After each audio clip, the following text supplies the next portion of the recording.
"Mr. Emery will see you now," the receptionist told me. "He's in the second office on the left." I nodded to the young woman and headed down the hall to the door she had indicated. Knocking, I opened the door. Behind the mahogany desk sat a rather unassuming man in his 40s. "Mr. Jackson? I'm Mark Emery, the attorney you recently hired. Please have a seat and we'll discuss your rather unusual situation." I pushed said chair away from the table, sat down, and waited for him to continue. "I have reviewed the information you have provided us. I need to review it and ask a few questions to make sure I have everything I need to successfully handle your case." I nodded, and he continued. "On March 10th of this year, you received $3.6 million from Ajax International. This amount was the result of negotiations between Ajax International and your attorney, Belinda Beckwith. Esquire Miss Beckwith works at Logan & Logan, the nation's largest personal injury law firm. Is all of this accurate?" "I can't say definitively that Logan & Logan is the biggest bunch of crooks in the country, but they make that claim," I replied. "I see," Emery replied. "Of that amount, Logan & Logan received $2 million, which is their standard 33% fee. So you received $4 million to alleviate the pain and suffering you experienced because of Ajax International's irresponsible actions. Were you satisfied with the settlement that Miss Beckwith negotiated as your representative at the time?"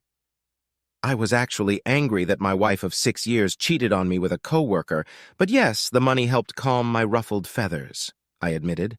Maybe Ajax will learn to abide by their own rules. "Mr. Jackson, did you have a contract with Ajax International? Did you work for them at the time of your wife's affair or during the time you were receiving compensation?" "No, I work at a Ford dealership on Main Street. I'm one of their best technicians. I'm doing fine," I quickly added in case the guy thought I was some kind of loser. "Are you telling me that you had no written or verbal agreement with Ajax International, but you and your rather handsome attorney insist that they owe you over $3.5 million because 2 of their employees had carnal relations one weekend while you were fishing on Silver Lake?" Emery asked bluntly. "I'm not ready to accept that my wife actually enjoyed sex with that asshole, even though she walked around with a big smile all the next week," I reluctantly admitted. "You're a lawyer! You know that Ajax had to make a deal with me because of my failure to comply with company policy, which clearly stated that there should be no relationship between supervisors and subordinates. End of story." "And did the company policy state that spouses of cheating employees would receive large monetary compensations?" Emery asked rather irritably. "Of course not," I replied in annoyance. "That would be pretty silly if it was in writing, wouldn't it? Everyone knows it's an unwritten part of any employment contract." "I understand," Emery replied as I began to realize that he clearly didn't. "From what I can tell, you told Miss Beckwith that you absolutely believed that you did not have to be part of the agreement between the 2 parties to have an interest in that agreement. In fact, you told her that as an interested and aggrieved third party, you had a right to seek compensation from a company with which you had no agreement. Is that correct?" "Yes, you know that's correct. It's a key unwritten section in every company's labor policy. I didn't need to have a copy of the policy, know exactly what it said, or be a party to the agreement. They had a policy, but they didn't enforce it properly. As an injured, interested third party, I was entitled to compensation," I insisted. "Every lawyer should internalize this on the first day of law school. Frankly, this is never part of the law school curriculum. It's more like what law students discuss between classes and at parties," Emery informed me. "It has become common knowledge that companies large and small are always paying injured third parties for things that never involve those third parties," Emery finally agreed. "Do you think these huge multinational companies specifically hire lawyers to draft policies that make them liable for unfaithful spouses who work for them? Wouldn't that be incredibly stupid?" "Yeah, that's the dumbest thing ever," I agreed. "You'd think they'd figure out how not to pay for just such a situation. If they can't find a lawyer to write a policy that excludes third-party payouts, they should just not have a policy. That would save the companies a lot of money." "Bingo!" proclaimed my not-so-smart barrister. "You've just opened a real can of worms. Have you ever seen a movie called The Matrix?" "I think you're getting sidetracked," I suggested. This movie presents a very interesting concept of world order, but it has nothing to do with my situation.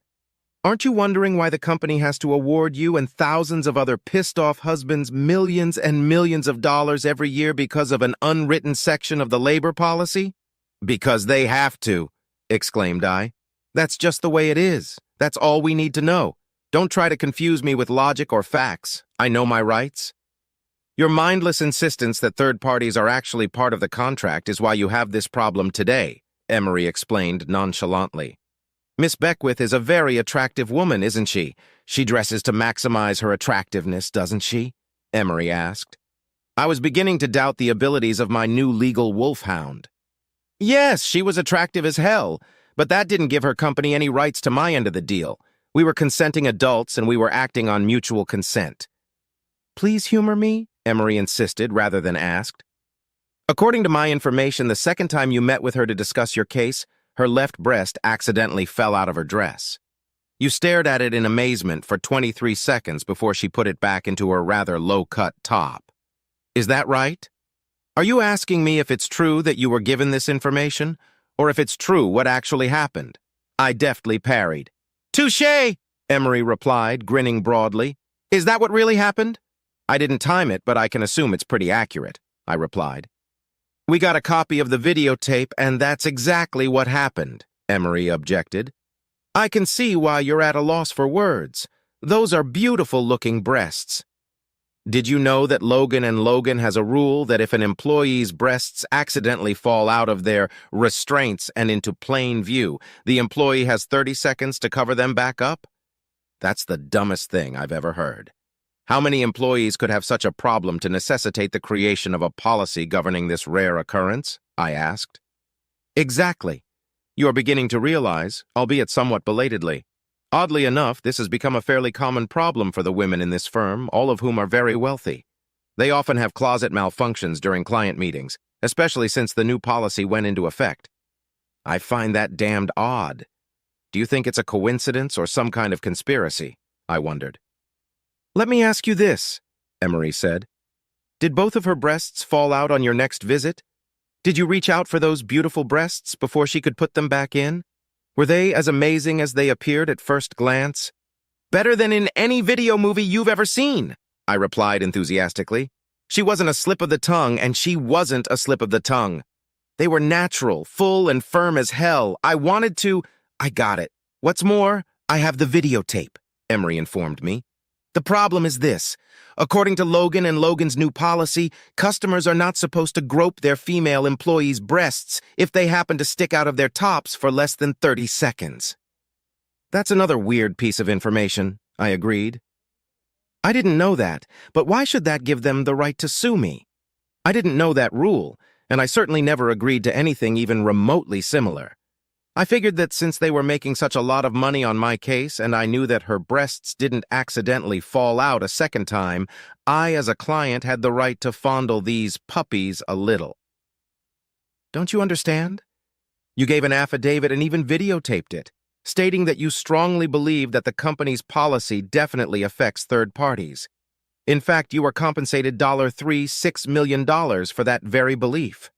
Now, Logan & Logan insists that you are a third party who violated their policy, which is good for the goose, and all that. They want compensation for your actions that violated their policies. And that's why they're suing me for $4 million? I never knew this policy existed. I never agreed to it. They can't expect to win anything from me. Remember when I asked you about the movie The Matrix? That situation is the reason, Emery explained. All seems to be not well in our world, to say the least. Inexplicable things are happening all around us. I work at a think tank that studies these strange phenomena, and we've developed an interesting theory about it. I'd like to discuss it with you. Now I was very concerned. It seemed to me that my lawyer was some kind of conspiracy theory proponent. I decided to stop him with sound logic. Are you out of your mind? I demanded an answer. I don't even know what you're talking about. Here's what you're saying. Am I crazy? I don't think so. Just listen to my explanation and keep an open mind, Emery said with a strange chuckle. No company has a policy of indecent fraternization among coworkers that even remotely suggests they would pay third parties with whom they have no contractual relationship. They have